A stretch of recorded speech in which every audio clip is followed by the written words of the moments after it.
അസ്സലാമു അലൈക്കും വറഹ്മത്തുള്ളാഹി വബറകാതുഹു. അൽഹംദുലില്ലാഹി റബ്ബിൽ ആലമീൻ. അല്ലാഹുമ്മ സ്വല്ലി അലാ സയ്യിദനാ മുഹമ്മദ്. പ്രിയപ്പെട്ട സത്യവിശ്വാസികളെ, അള്ളാഹുവിൻ്റെ മഹത്തായ മഗ്ഫിറത്തിൻ്റെ ദിനത്തിലൂടെയാണ് നാം കടന്നു പോകുന്നത്.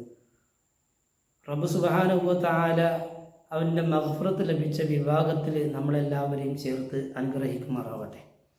പ്രിയപ്പെട്ട മുഅ്മിനുകളെ, ഈ മഗ്ഫിറത്തിൻ്റെ പത്തിൽ നമ്മൾക്ക് അള്ളാഹുവിൽ നിന്നുള്ള മഗ്ഫിറത്ത് നേടാനുള്ള കാര്യങ്ങളാണ് ചെയ്യേണ്ടത്. മാത്രമല്ല, അള്ളാഹു സുബ്ഹാനഹു വ തആല തന്നെ നമ്മളോട് പറയുന്നുണ്ട്, സാബിഖൂ ഇലാ മഗ്ഫിറത്തിൻ മിർ റബ്ബിക്കും. അള്ളാഹു തആല നമ്മളോട് പറയുന്നുണ്ട്, നിങ്ങൾ മുന്നോട്ട് വരണേ. ഇലാ മഗ്ഫിറത്തിൻ മിർ റബ്ബിക്കും, നിങ്ങളുടെ റബ്ബിൽ നിന്ന് മഗ്ഫിറത്ത് ലഭിക്കുന്ന കാര്യങ്ങളിലേക്ക് നിങ്ങൾ മുന്നോട്ട് വരണമെന്ന് അള്ളാഹു സുബ്ഹാനഹു വ തആല നമ്മളോട് പറയുമ്പോൾ, അള്ളാഹുവിൽ നിന്ന് മഗ്ഫിറത്ത് ലഭിക്കുന്ന കാര്യങ്ങളിൽ അതാണ് നമ്മുടെ ജീവിതത്തിൽ നമ്മൾ ചെയ്യേണ്ടത്. അള്ളാഹുവിൻ്റെ മഗ്ഫിറത്ത് ലഭിക്കുന്ന കാര്യങ്ങളിൽ വെച്ച് ഏറ്റവും പ്രധാനപ്പെട്ട ഒന്നാണ് മറ്റുള്ള ആളുകളിൽ നിന്ന് നമുക്കുണ്ടായി തീർന്നതായ അബദ്ധങ്ങൾ, അല്ലെങ്കിൽ മറ്റുള്ള ആളുകളിൽ നിന്നുണ്ടായിത്തീർന്ന അബദ്ധങ്ങൾ, മോശപ്പെട്ട വാക്കുകൾ, ശൈലികൾ, ഇതെല്ലാം ഒരു പക്ഷേ നമ്മൾ വേദനിപ്പിച്ചിട്ടുണ്ടാവാം, നമ്മളെ വിഷമിപ്പിച്ചിട്ടുണ്ടാവാം. ഇതെല്ലാം അവർക്ക് നമ്മൾ വിട്ടുവീഴ്ച ചെയ്തു കൊടുക്കുക എന്നുള്ളതാണ്. അള്ളാഹുവിൻ്റെ മഗ്ഫിറത്ത് ലഭിക്കാൻ ഏറ്റവും പ്രധാനപ്പെട്ട ഒന്ന് മറ്റുള്ളവരുമായി നമുക്കുണ്ടായി തീർന്നതായ വിഷമങ്ങൾ, പ്രയാസങ്ങൾ, കാര്യങ്ങൾ, വേദനകളൊക്കെ വിട്ടുവീഴ്ച അവർക്ക് പൊരുത്തപ്പെട്ടു കൊടുക്കുക എന്നുള്ളത്, ആ പൊരുത്തപ്പെട്ടു കൊടുക്കുക എന്നുള്ളൊരു മനോഭാവം, അതുമായിട്ടുള്ളൊരു ഖൽബ് നമുക്കുണ്ടാക്കി തീർക്കുക എന്നുള്ളതാണ് മഗ്ഫിറത്ത് ലഭിക്കാൻ ഏറ്റവും പ്രധാനപ്പെട്ട ഒരു കാര്യം. നമ്മൾ ആലോചിച്ചുകൊണ്ട് നമ്മുടെ കൂട്ടുകാർ, നമ്മുടെ സഹോദരങ്ങൾ, നമ്മുടെ അയൽവാസികൾ, നമ്മുമായി ബന്ധപ്പെടുന്ന പലരിൽ നിന്നും പല വിഷമങ്ങളും ഉണ്ടായിട്ടുണ്ടാവാം. കാരണം മനുഷ്യർ പല ശൈലികളിലാണ്, പല സ്വഭാവങ്ങളിലാണ്, വ്യത്യസ്തമായ സ്വഭാവത്തിലൂടെയാണ് എല്ലാ ജനങ്ങളും ഉണ്ടാവുക.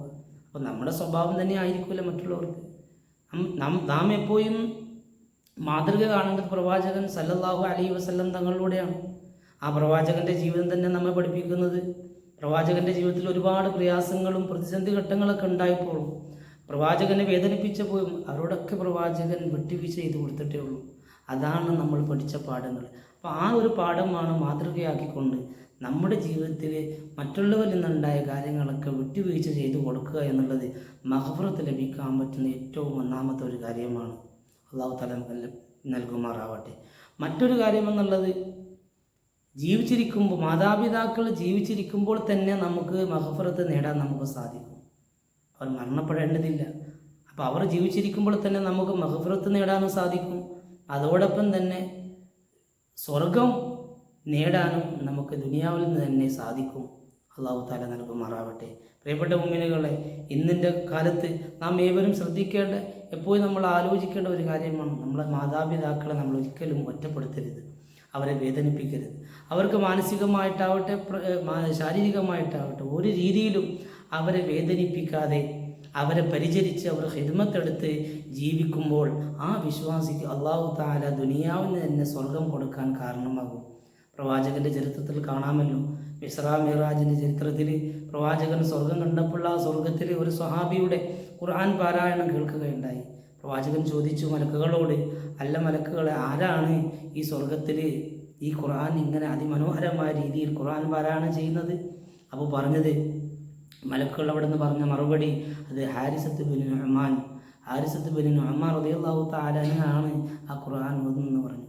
അപ്പോൾ അദ്ദേഹം മദീനയിൽ ഇപ്പോഴും ജീവിച്ചിരിപ്പുള്ള ആളാണല്ലോ എന്ന് പറഞ്ഞപ്പോൾ മലക്കുകൾ പറഞ്ഞത്, അദ്ദേഹത്തിന് ഈ പദവി കിട്ടാനുള്ള കാരണം അദ്ദേഹത്തിൻ്റെ ജീവിച്ചിരിക്കുന്ന മാതാവിന് ധാരാളം ഖിദ്മത്ത് എടുത്തു കൊടുക്കുന്ന ഒരു വ്യക്തിയായിരുന്നു മഹാനായ ഹാരിസത്ത് ബിൻ നുഅ്മാൻ റളിയല്ലാഹു തആല അൻഹു.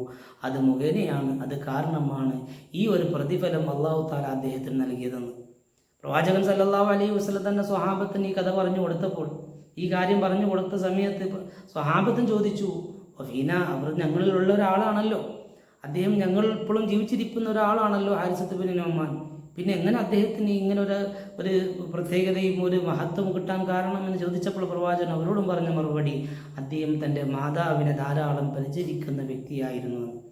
എൻ്റെ പ്രിയപ്പെട്ട കുഞ്ഞുങ്ങളുടെ ഈ ചരിത്രത്തിലൂടെ നമുക്ക് പാഠമുണ്ട്. ജീവിച്ചിരിക്കുമ്പോൾ തന്നെ നമ്മുടെ മാതാപിതാക്കളിലൂടെ നമുക്ക് ദുനിയാവും ആഖിറവും നേടാൻ സാധിക്കും.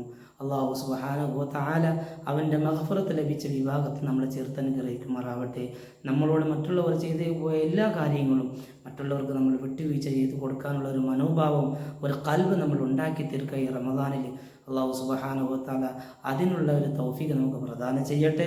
അതോടൊപ്പം ജീവിച്ചിരിക്കുന്ന നമ്മുടെ മാതാപിതാക്കൾക്ക് അവർക്ക് വേണ്ടുവോളം ഖിദ്മത്തെടുക്കാൻ നമുക്ക് ഏവർക്കും അല്ലാഹു തആല തൗഫീഖും ആരോഗ്യം ആഫിയത്തും പ്രദാനം ചെയ്യട്ടെ. അതോടൊപ്പം തന്നെ ഈ റമദാൻ നാളെ അനുകൂലമായി സാക്ഷി നിൽക്കുന്ന വിഭാഗത്തിൽ നമ്മളെ ചേർത്ത് അല്ലാഹു തആല അനുഗ്രഹിക്കുമാറാവട്ടെ.